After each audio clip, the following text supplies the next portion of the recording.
अरिहंताणं नमो सिद्धाणं नमो आयर्याणं नमो वज्रायाणं नमो लोये सवसाहुणं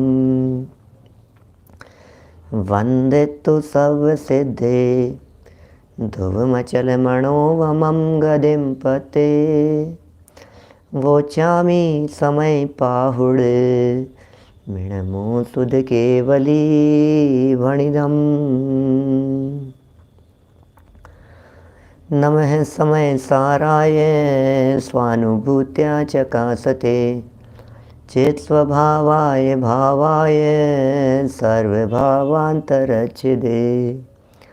जिन स्वानुभूति से खिरी मम स्वानुभूति मधिगिरी श्री विमल धारा जैन श्रुत आनंद अमृत से भरी समता प्रवाह बहावती रागादि विकल्प तोड़ी के माँ सरस्वती प्रतिभाव वंदन दृष्टि निज में जोड़ी के दृष्टि निज में जोड़ी के।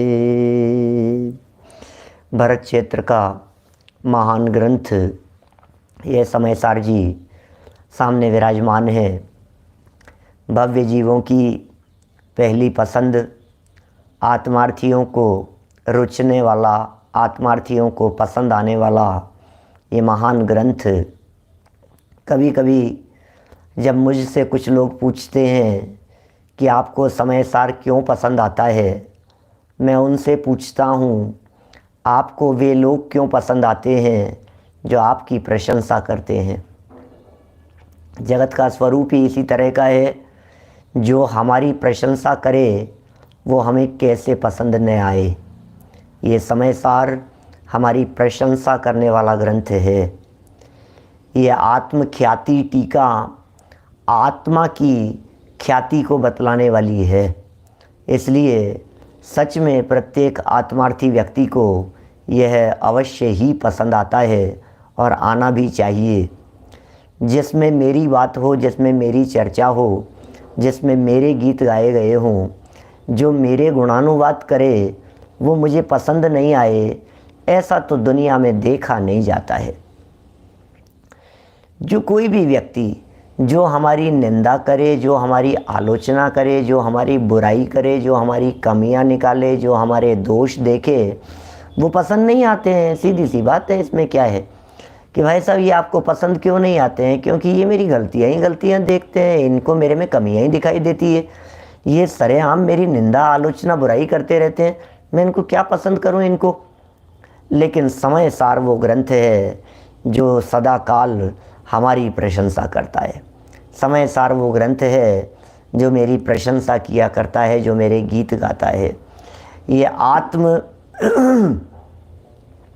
ख्याति, ये सच में असली ख्याति है जो हमें बतलाती है कि भाई तुम्हारी ख्याति क्या है।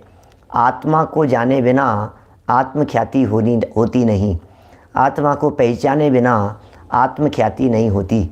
इसलिए मेरी ख्याति करने वाले यदि कोई हैं तो अमृत चंद्र हैं, मेरी महिमा बतलाने वाले यदि कोई हैं तो वे कुंद कुंदाचार्य देव हैं। उनके द्वारा रचित, उनके द्वारा लिखित ये समय सार ग्रंथ हैं। थोड़ी बहुत कभी कभी कमियां भी बतलाते हैं, लेकिन वे सभी कमियां सुधार के लिए बतलाते हैं। जो गाथाएं हम यहाँ पढ़ रहे हैं 23 से 25 नंबर तक की गाथा, इन गाथाओं में तो थोड़ा सा डांट भी लगाई है, फिर थोड़ा संभाला भी है। माँ जिस तरह के कार्य करती है, माने यदि पिताजी डांट रहे होते हैं तो माँ पुचकारने का काम करती है, तब जाकर के वे बच्चे संभल पाते हैं। कुम्हार भी जब घड़ा बनाता है तो उस घड़े को ऊपर से यदि चोट मारता है, ऊपर से यदि थोड़ा सा थपथपाता है तो अंदर उसको सपोर्ट देता है। अंदर का सपोर्ट और ऊपर से थोड़ा सा उसको मारना हल्के हाथ से, इन दोनों के माध्यम से जो घड़ा बनकर के तैयार होता है वो परिपक्व होता है। इसलिए चोट भी पड़नी चाहिए और उन चोटों को सहन करने की सामर्थ्य भी होनी चाहिए। यहाँ हे दुरात्मन, हे आत्मपंसन, ऐसे शब्दों के भी प्रयोग अमृतचंद्राचार्य देव ने किए हैं।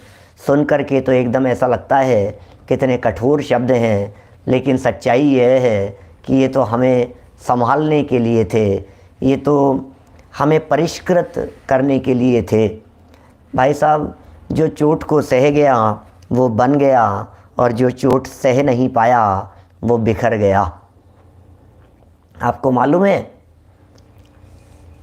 प्रकरण यद्यपि अपन ने शुरू नहीं किया है, लेकिन फिर भी मूर्तिकार जब मूर्तियां बनाते हैं, आलोक जी भाई साहब, आपके कारंजा के कार्यक्रम में मैंने ये उदाहरण दिया था, कही थी ये बात। देखो, ये जो मूर्तियां बनती है, मूर्ति बनाने वाले जब उस मूर्ति को बनाना शुरू करते हैं तो पाषाण के शिलाखंड में उसके ऊपर चोट मारते हैं मूर्ति बनाने के लिए। और कोई पत्थर, मूर्ति बनना तो बहुत दूर, और उसके पहले ही एक दो चोट लगकर यदि टूट जावे, टुकड़े हो जाए, मतलब उस पत्थर के ही टुकड़े हो जावे, तो फिर क्या होगा? माने उस पत्थर के टुकड़े टुकड़े हो गए, एक दो चोट मारी उसके ऊपर और टुकड़े हो गए, वो सहन नहीं कर पाया वो पत्थर, तो वो मूर्ति बनना तो बहुत दूर की बात है। उस टूटे हुए पत्थरों को सीढ़ियों में लगा दिया जाता है, जीने में लगा दिया जाता है उसे। अरे क्या दम है इसमें, ये पत्थर ये किस काम का है, लगा दो, कच्चा था, किसी काम का नहीं है। और सुनो, अब उसके ऊपर कौन, सारे लोग पैर रख कर के चलेंगे, चढ़ेंगे उसके ऊपर। दूसरा पत्थर लिया और दूसरे पत्थर को कोशिश की कि उसके ऊपर चोट लगती रहे, और चोट लगती रही, आधी पड़ती तो वो मूर्ति बनी, और फिर भी वो चोट को सह नहीं पाया और टूट गया। तो उस टूटी हुई खंडित मूर्ति को ज़मीन पर तो नहीं लगाया जाता, उसको सीढ़ियों पर, जीने पर तो नहीं लगाया जाता, लेकिन उस टूटी हुई खंडित मूर्ति को पिलर्स पर लगा दिया जाता है शोभा के लिए। बाहर लगा दिया जाएगा, जगह जगह ऐसे टूटी खंडित मूर्तियां इस तरह के मंदिर निर्माण के अंदर जड़ दिया जाएगा उसे। और जो चोट को पूरी तरह से सह गया, वो जो प्रतिमा अंतिम सीमा तक जो चोट को सहन करता चला गया, समझ लीजिए आप, फिर वो बन जाता है भगवान, वो बन जाती है मूर्ति, वो बन जाती है ऐसी प्रतिमा जो सैकड़ों वर्षों तक वेदी पर विराजमान होकर के पूजी जाती है। कहने का अभिप्राय यह है कि जो चोट को सह गया वो बन गया, और जो बिखर गया वो टुकड़े टुकड़े हो गया। आप देखिए, ये कह रहे हैं यहाँ पर, ये बात यहाँ पर कहना चाहते हैं आचार्य देव, कोई बात नहीं, चोट पड़ेगी तुम्हारे, प्रथमानुयोग कभी कभी झटके देगा, करणानुयोग कभी कभी इस तरह की बातें कहेगा जिनसे हृदय पर झटके लगेंगे। अरे तू नरक जाएगा, पंच परावर्तनों में रुलेगा, तू समझता नहीं है। और ऐसी बातें सुन सुन करके जो परिपक्व हो गए हैं वे अवश्य ही अल्पकाल में परमात्मा बनने के योग्य बनेंगे। देखिए, ये चोट मार रहे थे, लेकिन ये चोट मारने के लिए नहीं मार रहे थे। ये जो मूर्तिकार जो मूर्ति के ऊपर चोट मारता है, वो उसको निखारने के लिए, उसको सुंदर बनाने के लिए, उसके सौंदर्यीकरण के लिए बारीक बारीक भी ऐसी छेनी से उसके ऊपर चोट मारता रहता है। ये प्रक्रिया लागू होती है भाई साहब, सुनील जी, सर्राफ साहब, हमारी लाइफ पर लागू होती है। जो बच्चा चलते हुए जितनी ठोकरें खाएगा, कोई बात नहीं, गिरेगा, संभलेगा, फिर चलेगा। साइकिल चलाते समय कितनी बार गिरे होंगे भाई साहब, दो पहिए हैं उसमें और दोनों ऐसे आगे पीछे लगे हुए हैं। ये साइकिल, ये इसको बिना स्टैंड के टिकती नहीं है, इस पर मुझे बिठा रहे हैं, या तो इधर गिरेगी या इधर गिरेगी। ये कैसे संभव है कि ये चल जाए? वो छोटे बच्चे की मानसिकता देखिए, जब उस 5-7 साल के बच्चे को साइकिल पर बिठाया जाता है। कोई बात नहीं, चोट भी लगेगी, गिरेंगे भी, सब कुछ होगा, नुकसान भी होंगे, झटके भी लगेंगे, लगने चाहिए, अदरवाइज वो सीखता नहीं है, अदरवाइज उसमें वो परिपक्वता नहीं आती है। यदि आपको प्रशंसा प्रशंसा प्रशंसा प्रशंसा प्रशंसा ही मिलती रहे तो आप बन नहीं पाएंगे।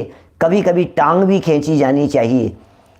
कबीरदास जी के तो ये वचन निंदक नेरे राखिए बड़े सुंदर वचन हैं, है ना। गिर गिर करके ही संभलता है ये जीव। चलिए, हम तो यहाँ बात कर रहे थे 23 से 25 के बीच में बड़ी सुंदर पंक्तियाँ हैं, बड़े सुंदर शब्द हैं और बड़ी सुंदर शब्दावली है। बात ही बड़ी कुछ अद्भुत दिखाई देती है यहाँ। अजब गजब की बातें हैं भाई, समय सार की बातें ही कुछ अद्भुत है। 23 से 25 गाथा पढ़ते हैं, पद्यानुवाद पढ़ करके कुछ आगे बढ़ेंगे। पेज नंबर 67 पर गाथाएं और पद्यानुवाद दिए हुए हैं। मैंने ये इतनी बातें इसलिए कही है क्योंकि अमृत चंद्राचार्य देव ने टीका में दुरात्मन और आत्मपंसन शब्द के प्रयोग यहाँ कर दिए थे, जो देखने में एकदम थोड़ा सा झटका लगने वाले शब्द दिखाई देते हैं। हे दुरात्मन, हे आत्मपंसन, कैसे शब्दों के प्रयोग कर रहे हैं आचार्य देव। 67 देखिए। अण्णाण मोहिद मदी मज्जमिणं भणदीपोगलं दवम्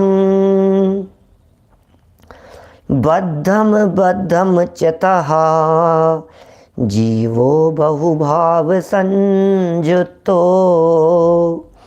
सवर्णहुणाण दिठो जीवो ओग लक्षणो नित्यम कैसो पोगल दवी भूदो जम्भण सिम जमिणम यदि सो पोगल दवी भूदो जीवत मागदम इधरम तो सको वत्तुम जे मज्जमिणम पोगलम दवम अज्ञान मोहित मति बहुविधि भाव से संयुक्त जिय अबद्ध एवं बद्ध पुद्गल द्रव्य को अपना कहे। सर्वज्ञ ने देखा सदा उपयोग लक्षण जीव यह पुद्गलमयी हो किस तरह तू अपना कहे। जीव माय पुद्गल तथा पुद्गलमयी हो जीव जब ये मेरे पुद्गल द्रव्य है यह कहा जा सकता है तब। बड़ी सुंदर गाथाओं के ग्रुप हैं। 2 गाथाओं में जगत का स्वरूप बतलाया। पहली गाथा में तो ये जीव किस तरह की विपरीत मान्यता रखता है इसे बतलाया था 23 नंबर में। 24 नंबर की गाथा में लक्षणों से भिन्नता बतलाई थी और 25 नंबर की गाथा में तर्क प्रस्तुत कर दिया है कि भाई तू देख तो सही, ये होगा कैसे, जीव पुद्गल कैसे हो जाएगा और पुद्गल जीव कैसे हो जाएगा, ये होगा कैसे। तर्क लगा करके बात करते हैं, युक्ति से बात करते हैं। और जब ये जीव नहीं समझता है तो फिर थोड़ी सी डांट भी लगाते हैं। टीका में 4 उदाहरण दिए गए।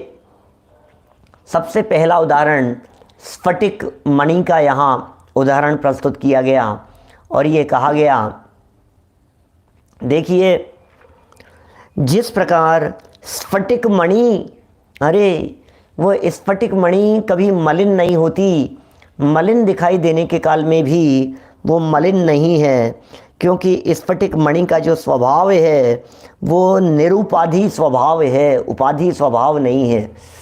उपाधि के काल में भी समझदार पारखी व्यक्ति उसे निरुपाधि देख लेते हैं, उपाधि के काल में भी निरुपाधि देख लेते हैं। इसी तरह से ज्ञानी धर्मात्मा, वेद विज्ञानी जीव, सम्यक दृष्टि जीव उपाधि के काल में भी अपने आत्म तत्व को निरुपाधि देख लेते हैं। बस ये देखने की कला चाहिए। बंधन के काल में भी बंधन से रहित दिखाने की कला यहाँ इसके माध्यम से कही गई। और यहाँ यह भी कह दिया गया कि इसका कोई दोष इतना ज़्यादा नहीं है, ज़्यादा खेद खिन्न होने की ज़रूरत नहीं है। एक्चुअल में प्रॉब्लम यह है कि उस संयोग के काल में, उस संयोगजन्य परिस्थिति के काल में, जो संयोगजन्य परिस्थिति यहाँ बतलाई गई है, इस परिस्थिति के काल में भी ये ज्ञायक आत्मा, ये भगवान आत्मा, ये त्रिकाली ध्रुव आत्म तत्व उस परिस्थिति में मलिन दिखाई देते हुए भी मलिन नहीं होता। ये संयोगजन्य थी ये दशा, राग के संयोगजन्य, क्रोधादि कर्म, द्रव्य कर्म के संयोगजन्य और नौकर्म के संयोगजन्य। संयोग क्या करें, वो संयोगों के कारण मलिन दिखता है। अभी क्या करें, दिख रहा है वो संयोगों के कारण मलिन, और उन संयोगों के कारण जो मूल स्वभाव था वो तिरोभूत हो रहा है। समझ में आ रही है बात? स्फटिक मणि में जब पीछे किसी भी तरह की डाक लगाई गई है तो उसके कारण उसका मूल स्वभाव ये तिरोभूत हो रहा है, और मूल स्वभाव तिरोभूत दिख रहा है, दिखाई दे रहा है, हुआ नहीं है। मूल स्वभाव तिरोभूत हो जाने के कारण, क्योंकि वो मूल स्वभाव दिखाई नहीं दे रहा है, इसलिए कह रहे हैं कि भैया स्वपर का विभाग न कर पाने के कारण ये जीव अज्ञान से मोहित ही बना हुआ दिखाई देता है। ये तो स्फटिक का पहला उदाहरण दिया, और दूसरा उदाहरण दे दिया।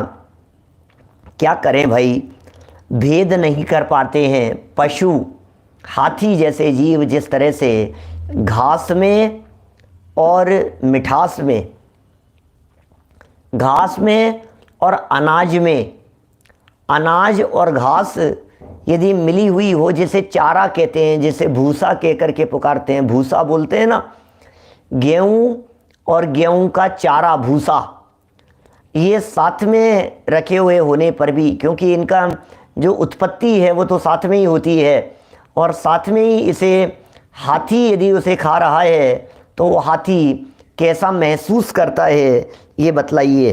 तो ये कह दिया यहाँ पर, अज्ञानी जीव को समझा रहे हैं, उस हाथी का एग्जाम्पल दे करके समझा रहे हैं। देखिए, ऐसे अज्ञानी जीव को जरा देखिए, पेज नंबर 68 पर नीचे लास्ट पैराग्राफ से पढ़ रहा हूँ। ये जो हाथी का उदाहरण जो है, इसे कल अपन ने पूरा पढ़ा नहीं था ढंग से, माने यहीं से आज हम बात कर रहे हैं। ऐसे अज्ञानी जीव को समझाते हुए आचार्य देव कहते हैं, क्या समझाते हुए कहते हैं? अब देखो दोनों कैसे बैलेंस भरी भाषा दिखती है। एक तरफ तो कह रहे हैं समझा रहे हैं, और दूसरी तरफ कह रहे हैं हे दुरात्मन। तो दुरात्मन कह रहे हो और फिर कह रहे हो समझा रहे हो। आप यदि समझा रहे हो तो अच्छी भाषा प्रयोग करते ना। किसी ऐसे कोई समझाया जाता है नालायक, तो नालायक कहें किसी को और फिर कहें समझा रहे, मैं तो समझा रहा हूँ, कैसा लगेगा बोलो? हैं? क्या कहें? लेकिन नालायक तुझे समझ में नहीं आती है, ढीठ है, दुष्ट है तू। अब कोई व्यक्ति ये कहे कि आप मेरे को दुष्ट कह रहे हो, नालायक कह रहे हो, और वो रोने लगे, फिर दूसरा व्यक्ति कोई पूछे कि भाई क्यों रो रहा है, कि मुझे डांट रहे हैं, वो कहेगी नहीं मैं तो समझा रहा हूँ। अरे नहीं भाई, ये समझाने में भी ये बड़ा बैलेंस है। समझाते हुए दुरात्मन कह रहे हैं, माने समझाते समझाते कह रहे हैं हे दुरात्मन छोड़, इस स्वभाव को छोड़। कौन से स्वभाव को? मिलावट वाले स्वभाव को छोड़। अरे मिलावट तो अच्छी चीज़ नहीं होती है। दुनिया में कहीं भी मिलावट को अच्छा नहीं कहा जाता है। प्यारा दुश्मन है, तो दुश्मन तो नहीं कह रहे हैं, लेकिन बड़ी शालीनता भरी भाषा है, दुरात्मन। अब इसको हे दुरात्मन, ऐसे देखो, लैंग्वेज को में फ़र्क पड़ जाता है, एक्शन में फ़र्क पड़ जाता है, टोन में फ़र्क पड़ जाता है, किस टोन में बात कही जाए। हे दुरात्मन, एक तो ऐसे हे दुरात्मन, अब हे दुरात्मन क्या, लगता ही नहीं है हमारे को। अच्छा, मैं आपसे कहता हूँ, दुरात्मन यदि बहुत कठोर शब्द था तो आप लोगों को सुन करके, जब कल हमने दुरात्मन शब्द का प्रयोग किया, आप लोगों में से कितनों को ऐसा लगा कि ये तो हमारे चांटा मार दिया अमृतचंद्राचार्य देव ने? किसको फील हुआ ऐसा, हमारे लिए कैसे शब्द का प्रयोग कर रहे हैं यार, भाई साहब यार ऐसा तो मत कहो यार, दुरात्मन तो मत कहो हमारे को? किसी को लगा क्या? सब ऐसे ढीठ और चिकने घड़े बन करके बैठते हैं कि हमें इन बातों का कुछ फ़र्क ही नहीं पड़ता है क्या? हमें लगता ही नहीं है।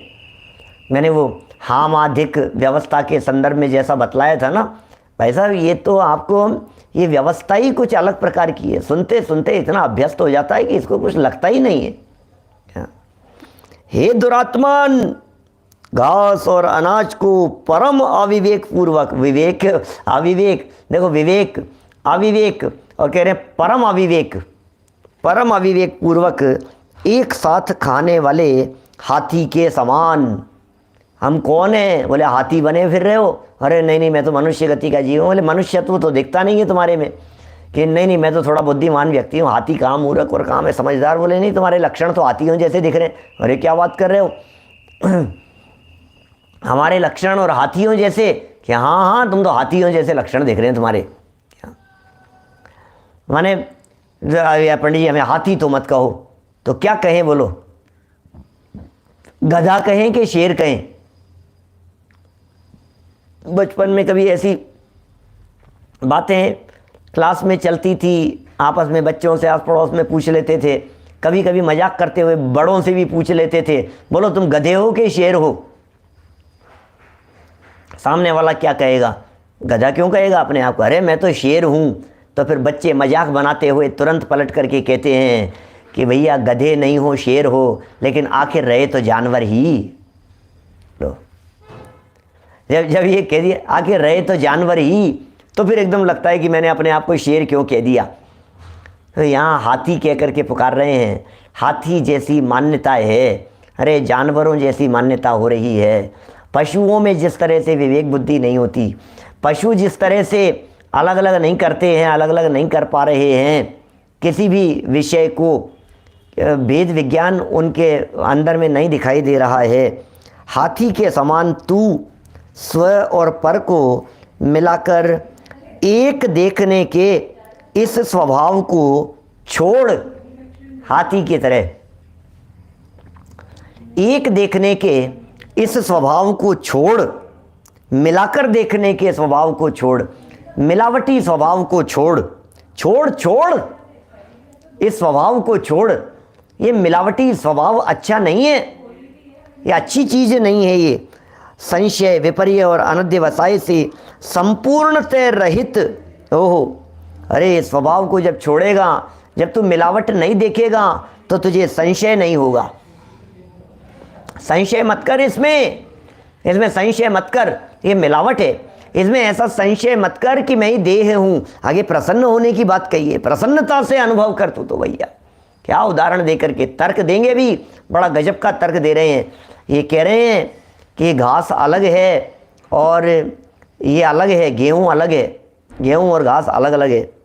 भाई तो संशय को छोड़ और विपर्य को छोड़, विपरीत मान्यता का त्याग कर। संशय को भी छोड़ और विपरीत मान्यता को भी छोड़, और अनध्यवसाय से संपूर्णतः रहित। ओहो, क्या कह रहे हैं? अनध्यवसाय से संपूर्णतः रहित, पूरी तरह से रहित एवं विश्व की एकमात्र अद्वितीय ज्योति। संशय, विपर्य, अनध्यवसाय शब्दों के अर्थ तो जानते ही होंगे।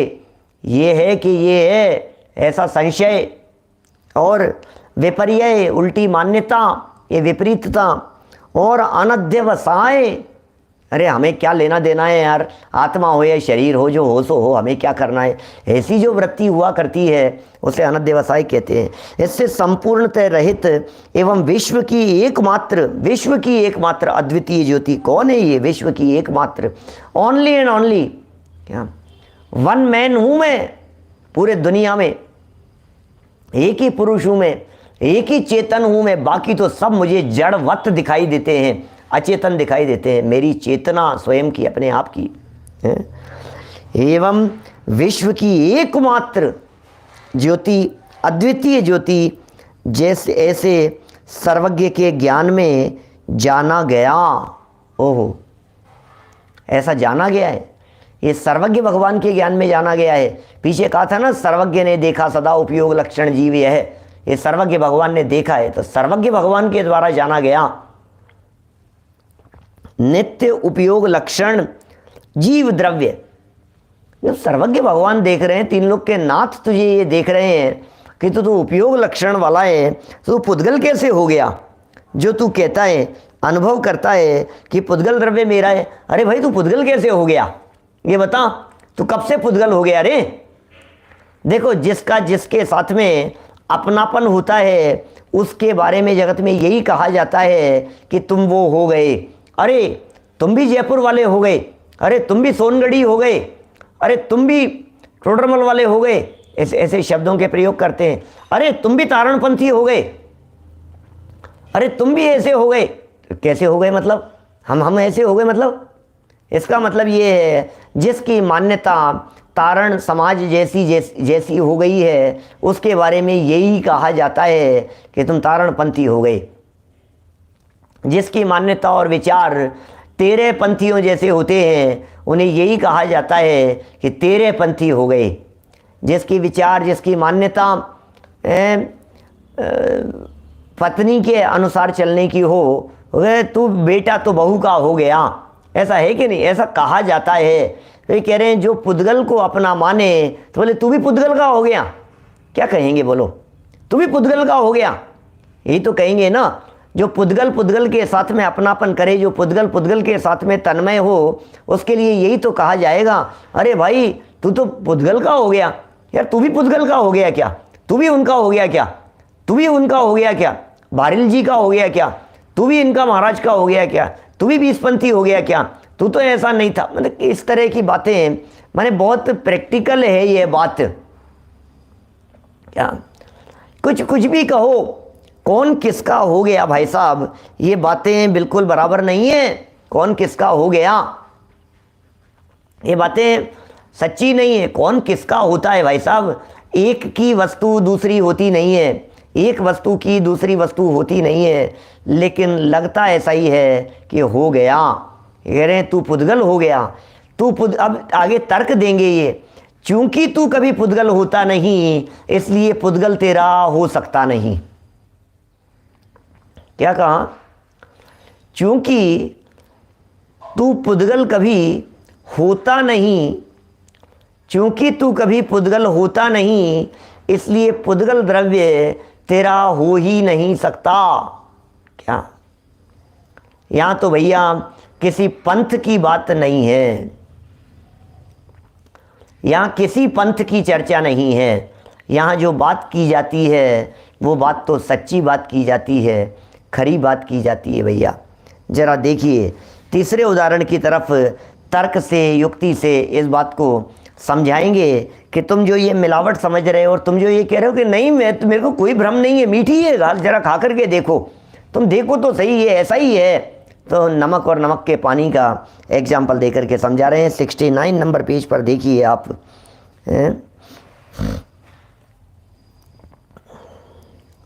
यदि किसी भी प्रकार से जीव द्रव्य पुद्गल द्रव्य रूप हो, किसी भी प्रकार से हो, मान लो जीव पुद्गल द्रव्य रूप हो जाए और पुद्गल द्रव्य जीव रूप हो, किसी प्रकार से हमने देखा कि ये जीव पुद्गल रूप हो गया, या ये पुद्गल देखा ये जीव रूप हो गया, तभी ये स्थिति बन सकती है। तो सब हो सकता है ना ऐसा कि आचार्य देव कह रहे हैं देखो, नमक के पानी के अनुभव की भांति तेरी ये अनुभूति ठीक हो सकती है, तेरी बात सही हो सकती है, तेरी बात पक्की है बेटा। तू जो कह रहा है कि जीव पुद्गल हो गया, पुद्गल जीव हो गया, ये तेरी बात सच। यदि जीव पुद्गल हो जाए और पुद्गल यदि जीव हो जाए तो तेरी बात सच्ची हो सकती है। अच्छा, हो जाएगी मेरी बात सच्ची कि हाँ, नमक के पानी की तरह ऐसी हो जाएगी कि यह पुद्गल द्रव्य मेरा है।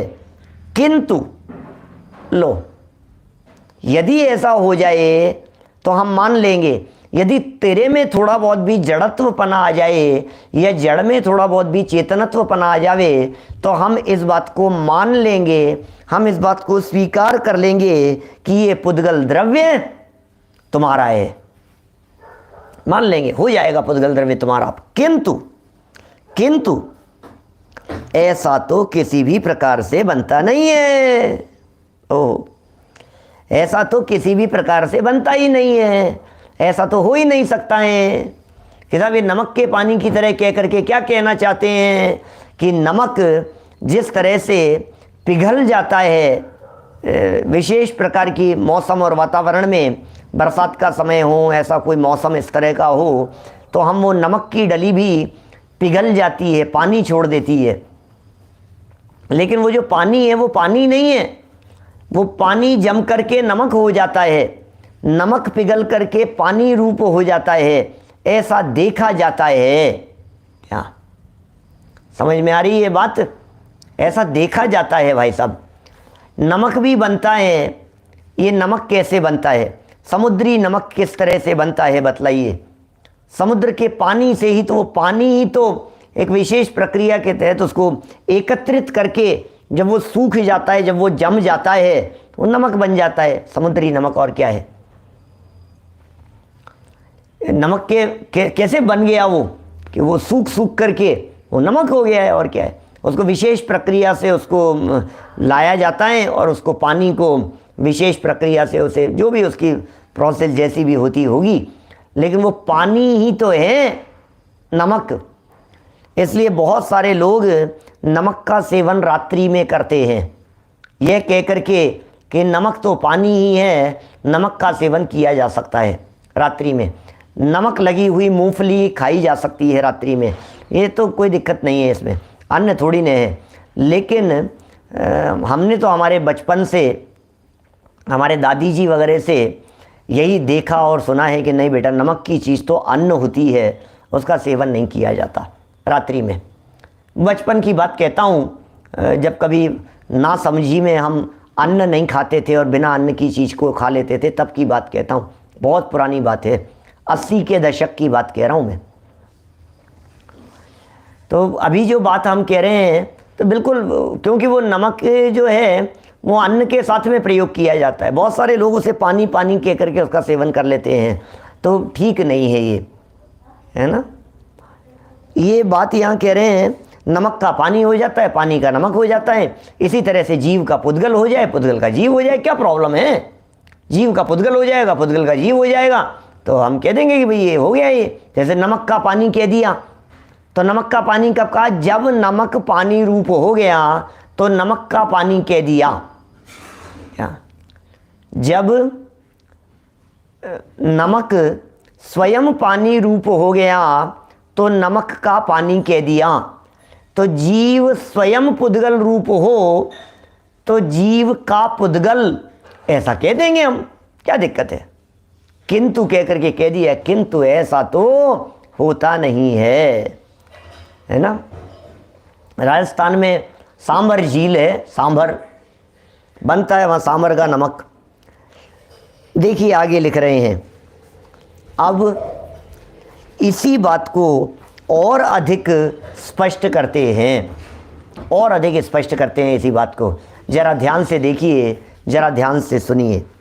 जिस प्रकार खारापन है लक्षण जिसका, खारापन है लक्षण जिसका, ऐसा नमक पानी रूप होता दिखाई देता है, और प्रवाहीपन है लक्षण जिसका, ऐसा पानी नमक रूप होता दिखाई देता है।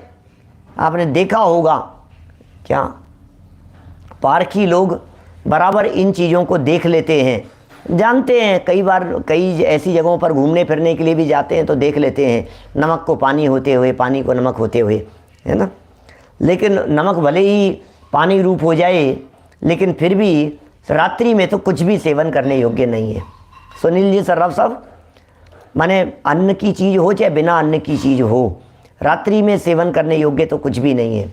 कोई व्यक्ति यदि हमसे आकर के पूछेगा कि पंडित जी रात्रि में मूंगफली खा सकते हैं क्या, पंडित जी रात्रि में एप्पल खा सकते हैं क्या, पंडित जी रात्रि में दूध पी सकते हैं क्या, तो हमारा तो एक स्वर से एक ही जवाब होगा कि कुछ भी रात्रि में सेवन करने योग्य नहीं है। फिर आपकी श्रद्धा, आपकी सामर्थ्य, आप जितना कर सकें, जितना निभा सकें उतना निभाएं, है ना। ये कितना, देखो आचार्य देव को कितना एक्सपीरियंस था। कभी कभी ऐसा लगता है, कभी दर्पण की बात करते हैं, कभी कुमार की बात करते हैं, कभी हाथियों की बात करते हैं, जानवरों की बात करते हैं। इसका मतलब ये वीतरागी संत कितने एक्सपीरियंस्ड हैं, इनको हर बात की नॉलेज है। नमक कैसे बनता है, हो सकता है मेरे सामने बैठे हुए साधर्मी लोगों में से बहुत सारे साधर्मी ऐसे हों जो ये नहीं जानते हों कि नमक किस तरह से बनता है, लेकिन अमृतचंद्राचार्य बहुत अच्छे से जानते थे नमक बनने की प्रक्रिया। जिसका खारापन है लक्षण, जिसका ऐसा नमक पानी रूप होता दिखाई देता है, नमक पानी रूप होता हुआ दिखाई देता है। और प्रवाहीपन है लक्षण, जिसका ऐसा क्या है, प्रवाहीपन किसका लक्षण है, बोले पानी का, ऐसा पानी नमक रूप होता दिखाई देता है। इसका मतलब पानी का लक्षण प्रवाह है और नमक का लक्षण खारापन है, क्योंकि खारेपन और प्रवाहीपन में एक साथ रहने में कोई विरोध नहीं है, कोई बाधा नहीं है। ये बात तो सच्ची हो गई भैया। जब वो नमक का खारापन था, ये खारापन पानी हो गया, तो पानी के प्रवाहीपन में भी खारापन रह सकता है, और वो उस पानी के जम जाने पर, नमक हो जाने पर भी उसमें खारापन बराबर रह सकता है। दोनों एक दूसरे रूप हो सकते हैं, इसमें कोई बाधा नहीं है ना। किंतु पासा पलट रहे हैं, ओहो, किंतु क्या क्या कह रहे हैं, किंतु नित्य उपयोग लक्षण वाला जीव द्रव्य, नित्य उपयोग लक्षण वाला जीव द्रव्य, नित्य उपयोग लक्षण वाला जीव द्रव्य। बातें दिमाग में ऐसी सेट होती चली जानी चाहिए, अरे मैं तो उपयोग लक्षण वाला हूं, क्या मैं तो उपयोग लक्षण वाला हूं भाई साहब, उपयोग लक्षण है मेरे में तो, क्या उपयोग लक्षण वाला जीव द्रव्य पुद्गल द्रव्य रूप होता हुआ दिखाई नहीं देता। जीव का तो उपयोग लक्षण था और पुद्गल का उपयोग लक्षण नहीं है, इसलिए वो पुद्गल रूप होता हुआ दिखाई नहीं देता। और नित्य अनुपयोग लक्षण वाला पुद्गल द्रव्य, ये बड़ा एक बहुत बैलेंस भरा हुआ शब्द यहां दिया है पुद्गल द्रव्य का लक्षण बतलाते हुए। इसका मतलब अमृतचंद्राचार्य इस विशिष्ट शब्द के माध्यम से कुछ विशिष्ट कहना चाहते हैं, समझ में नहीं आई होगी। ये अनुपयोग लक्षण वाला पुद्गल द्रव्य, ये क्या कह रहे हैं, अनुपयोग लक्षण वाला पुद्गल द्रव्य, अरे स्पर्श रसगंध वर्ण लक्षण वाला पुद्गल द्रव्य कहना चाहिए था, रूपी लक्षण वाला पुद्गल द्रव्य कहना चाहिए था, लेकिन यहाँ अनुपयोग लक्षण वाला कह रहे हैं, क्योंकि ये पुद्गल द्रव्य में राग आदि को भी समेट लेना चाहते हैं, इसलिए अनुपयोग लक्षण वाला का है। समझना, ये अनुपयोग लक्षण की चर्चा क्यों की है यहाँ, यह अनुपयोग लक्षण वाला क्यों कह करके पुकारा है, किस लिए यहाँ पर अनुपयोग लक्षण की बात कह दी है, विचार तो कीजिए आप, क्यों यहाँ अनुपयोग लक्षण की बात कह दी है। इसलिए कह दी है क्योंकि पुद्गल में उपयोग नहीं है, बराबर भाई। उपयोग लक्षण तो जीव का होता है, तो पुद्गल का उपयोग लक्षण होता है क्या, कि पुद्गल का उपयोग लक्षण नहीं होता, बराबर। तो पुद्गल का लक्षण क्या होता है, तो बोले स्पर्श रसगंध वर्ण। पुद्गल का लक्षण क्या होता है, रूपीण है पुद्गलाः, स्पर्श रसगंध वर्णवंत है पुद्गलाः, ये पुद्गल के लक्षण है। बोले सुनो सुनो, हम यहाँ हम नहीं जानते उसमें स्पर्श रस आदि की बात, हम तो सिर्फ एक बात कहना चाहते हैं, बोले उपयोग नहीं है उसमें, बस उसे पुद्गल कहेंगे हम तो यहाँ। विनीत जी भाई साहब आगरा से, बोलो। ये कह रहे हैं हम जो यहाँ बात कहेंगे, हम तो यहाँ सिर्फ उपयोग लक्षण से विपरीत होने वाले को पुद्गल कह करके पुकार रहे हैं, क्योंकि राग में स्पर्श नहीं है, क्योंकि कषाय में रस नहीं है, क्योंकि विभाव भावों में गंध नहीं है, क्योंकि विकारी भावों में वर्ण नहीं है। माने जो विकारी भाव, खोटे परिणाम, रागादि विकारी वृत्तियाँ, इनमें स्पर्श रस गंध वर्ण नहीं होता, लेकिन रागादि विकारी वृत्तियों को इस चैतन्य आत्म तत्व से भिन्न पुद्गल के खाते में डालना था, तो पुद्गल का लक्षण ही यहाँ अनुपयोग लक्षण बतला दिया। माने पुद्गल का लक्षण ही यहाँ ये घटित कर दिया कि ये तो अनुपयोग लक्षण वाला है, इसलिए राग को उस खाते में ले लेंगे। भाई विवेक जी साहब बोलो। बोले राग उधर चला गया, इसका मतलब राग भी मेरा स्वभाव नहीं है, इसका मतलब ये विकारी परिणाम भी मेरा स्वभाव नहीं है, ये विकारी परिणाम भी मेरे चैतन्य स्वभाव से विरोधी तत्व होने के कारण, पुद्गल के लक्ष्य से उत्पन्न होने के कारण पुद्गलत्व पने को ही प्राप्त होते हैं। डाल दो इनको पुद्गल के खाते में। कि साहब ऐसे कैसे डाल दें पुद्गल के खाते में? राग को आप पुद्गल कैसे कह सकते हो? विभाव भाव क्रोध आदि को पुद्गल कैसे कह सकते हो आप? कि हमें एक बात का जवाब दो, हम पुद्गल का लक्षण बता। बोले बनाओ क्या लक्षण है पुद्गल का? बोले अनुपयोग लक्षण। कि बोले ठीक है, पुद्गल में उपयोग नहीं होता है ना, कि हाँ अनुपयोग लक्षण बना दिया। अब बताओ क्रोध के अंदर उपयोग है क्या? कि नहीं, नहीं है, क्रोध में उपयोग तो नहीं है। आगे चल करके संवर अधिकार 181, 182, 183 नंबर गाथा और उसकी टीका में उपयोग में क्रोधादि नहीं है, क्रोधादि में उपयोग नहीं है। इस तरह से क्रोध के साथ में, विभाव भावों के साथ में उपयोग का भिन्नत्व सिद्ध होता है, क्रोधादि में उपयोग का अभाव सिद्ध होता है, क्रोधादि में उपयोग का अस्तित्व सिद्ध नहीं होता। इसलिए क्रोधादि अनुपयोग लक्षण वाले के साथ में बैठने योग्य दिखाई देते हैं। इनको किधर बैठाएं बतलाओ? कहीं कहीं समय सार ग्रंथ में ही इन्हें चेतन के भी कह करके पुकारा जाएगा।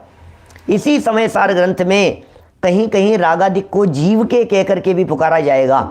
तो रागादिक को जीव के खाते में डालें या रागादिक को पुद्गल के खाते में डालें, ये बतलाओ। बोले प्रसंग यहाँ शुद्ध आत्म तत्व का चल रहा है, इसलिए हम इस राग और विभाव भावों को पुद्गल के खाते में डाल देते हैं। कि ऐसे कैसे डालोगे? आपके पास में कुछ है पुद्गल के खाते में डालने के लिए? कि है ना हमारे पास में। कि क्या लक्षण है? कि बोले अनुपयोग लक्षण वाला पुद्गल द्रव्य। देखो जरा यहाँ क्या लिख रहे हैं ये देखिए, ये कह रहे हैं नित्य अनुपयोग लक्षण वाला, नित्य अनुपयोग लक्षण वाला। इसका मतलब पुद्गल द्रव्य में अनुपयोगपना ये नित्य है, पुद्गल द्रव्य में अनुपयोगपना ये परमानेंट शाश्वत है। पुद्गल द्रव्य में अनुपयोग लक्षण नित्य, नित्य अनुपयोग लक्षण वाला पुद्गल द्रव्य जीव द्रव्य रूप होता हुआ दिखाई नहीं देता। क्या?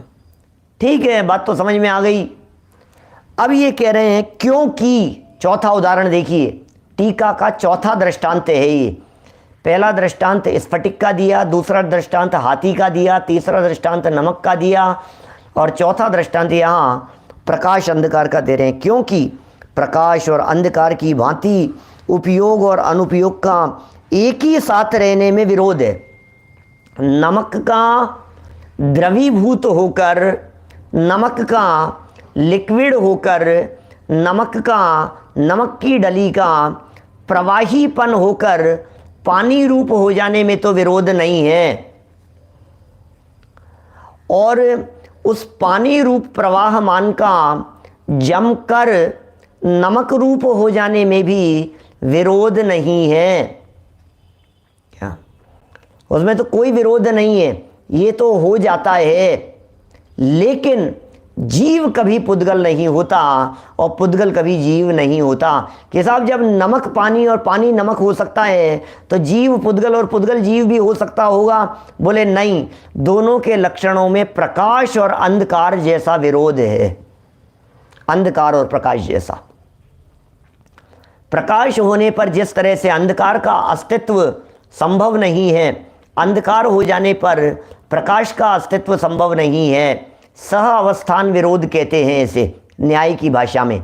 सह अवस्थान विरोध, ये नहीं हो सकता, इन दोनों के साथ में रहने में विरोध है। इसे कहते हैं असली 36 का आंकड़ा, साथ में नहीं बैठ सके, ऐसा सह अवस्थान विरोध। देखिए क्या लिख रहे हैं, क्योंकि प्रकाश और अंधकार की भांति उपयोग और अनुपयोग का एक ही साथ रहने में विरोध है। इस कारण जड़ और चेतन कभी एक नहीं हो सकते। इसलिए तू सर्व प्रकार प्रसन्न हो, अपने चित्त को उज्जवल करके सावधान हो और स्वद्रव्य को ही है मेरा द्रव्य है ऐसा अनुभव कर। अरे तू कितना प्रसन्न हो जा, दुनिया की कोई ताकत तेरे चेतनत्व को मिटा नहीं सकती है। इससे ज़्यादा प्रसन्नता की क्या बात होगी। प्रसन्न होने की प्रेरणा दे रहे हैं, यहाँ कह रहे हैं भाई तू प्रसन्न हो जा, मस्त रहे। क्यों दुखी होता है? तू रोता क्यों है? तू पीड़ित क्यों होता है? तू खेत खिन्न क्यों होता है? तू दुखी क्यों होता है? तू मस्त रहे। क्या कह रहे हैं? क्यों मस्त रहने की बात करते हैं यहाँ? ये कहते हैं तेरा कोई बाल बांका नहीं कर सकता, तेरा कोई कुछ बिगाड़ नहीं सकता। अरे तेरे में कुछ नहीं बिगड़ता भाई, तू तो सदा काल मस्त रहने वाला चैतन्य आत्म तत्व है, तेरा कुछ नहीं बिगड़ता। तू चेतन है, चेतन ही रहेगा। तू उपयोग लक्षण वाला है, सदा काल उपयोग लक्षण वाला ही रहेगा। जड़ जड़ है, सदा काल जड़ ही रहेगा। इससे ज़्यादा प्रसन्नता की और क्या बात हो सकती है। मेरी निधियाँ, मेरा वैभव, मेरी संपदा मुझसे कोई छीन नहीं सकता। उपयोग मेरी संपदा है, उपयोग मेरा वैभव है, उपयोग मेरी निधि है, उपयोग मेरा अंतर का खजाना है। उपयोग कौन खोले भाई साहब, कौन निकाले, कौन छीने मेरे इस वैभव को? उपयोग लक्षण वाले इस वैभव को छीनने की ताकत किसमें है? बोले कभी नहीं हो सकता, तू तो नित्य उपयोग लक्षण वाला है हे चेतन। कितने आनंद की बात कह रहे हैं ये। देखो एक साथ रहने में विरोध है इन दोनों के, प्रकाश और अंधकार के एक साथ रहने में विरोध है। इस कारण जड़ और चेतन कभी एक नहीं हो सकते। जड़ और चेतन, ऐसा मत समझना कि जड़ अंधकार की तरह है और चेतन प्रकाश के स्थान पर है, नहीं। यहाँ उदाहरण में तो सिर्फ इतना ही समझना कि भाई जड़ और चेतन दोनों के लक्षण भिन्न भिन्न हैं, दोनों की जाति भिन्न भिन्न है।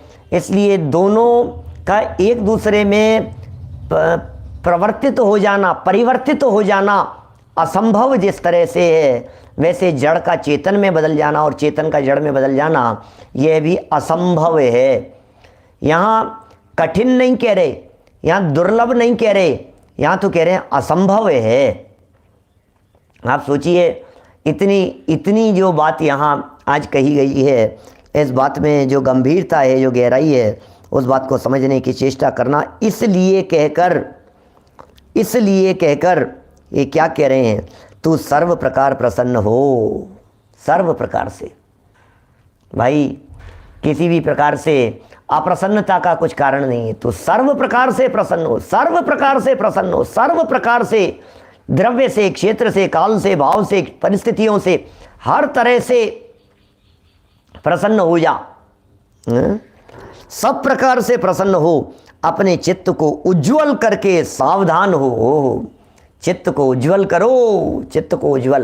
क्या वो लोग क्या कह रहे हैं? चित्त को ऐसा उज्जवल बना लो कि दुखी होने का काम नहीं रहे। ये दुखी क्यों होता है? ये दुखी इस बात से हो जाता है कुछ बिगड़ नहीं जाए। ये दुखी इस बात से रहता है कि बिगड़ गया, बिगड़ नहीं जाए। ये दो हेतु होते हैं इस जीव के दुखी होने के। बिगड़ गया इसलिए दुखी हो गया और बिगड़ नहीं जाए इसलिए दुखी हो गया।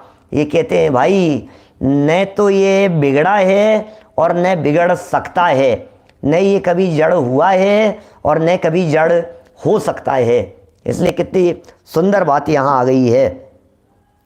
ये कह रहे हैं अपने चित्त को उज्जवल कर लो, सावधान हो जाओ और स्वद्रव्य को ही यह मेरा है, स्वद्रव्य को ही यह मेरा है, इस प्रकार अनुभव कर कि ये स्वद्रव्य ही मेरा है, माने पुद्गल मेरा नहीं है। इस बात को यहाँ लॉजिकली माने तर्क दे करके सिद्ध कर दिया गया। बड़ा सुंदर अनुभव करने की प्रेरणा देने वाला और चित्त की प्रसन्नता को व्यक्त करने वाला ये पूरा टीका का प्रकरण था। ज्ञायक भाव प्रबोधनी में भी कुछ सुंदर शब्दावली प्रयोग की गई है। कल पढ़ेंगे 23वें कलश की तरफ भी पढ़ेंगे। बड़ा ही मार्मिक कलश है 23वां कलश। तो मर पच करके भी हे जीव तू तत्व का कौतूहली हो, मर पच करके भी हो, ऐसा कुछ अद्भुत कलश कल आने वाला है। अभी की चर्चा को यहीं विराम देते हैं। जनवाणी स्तुति। दोपहर में मिलेंगे आपसे 4 बजे। आज समभिरूढ़ नय की चर्चा करने वाले हैं। वो भी कुछ एक अलग प्रकार का समभिरूढ़ नाम का नय है। जनवाणी। निज निधि निज में बताई, यह अनंत उपकार है, उसके लिए जिन वाणी माँ को वंदना शत बार है, वंदना शत बार है। 9 बार नमोकार मंत्र। नमो अरिहंताणम, नमो सिद्धाणम, नमो आयर्याणम, नमो वज्रायाणम, नमो लोहे सव्यसाहूणम, नमो अरिहंताणम, नमो